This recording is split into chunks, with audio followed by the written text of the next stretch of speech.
Mitchell, can you give us another tip for beginner traders? Yeah, I'd say pay attention to risk. Never purely focus on how much money you can make in a trade.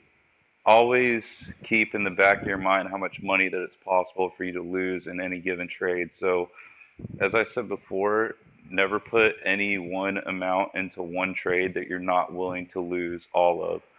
So, not making as much money is always better than losing a lot of money, obviously.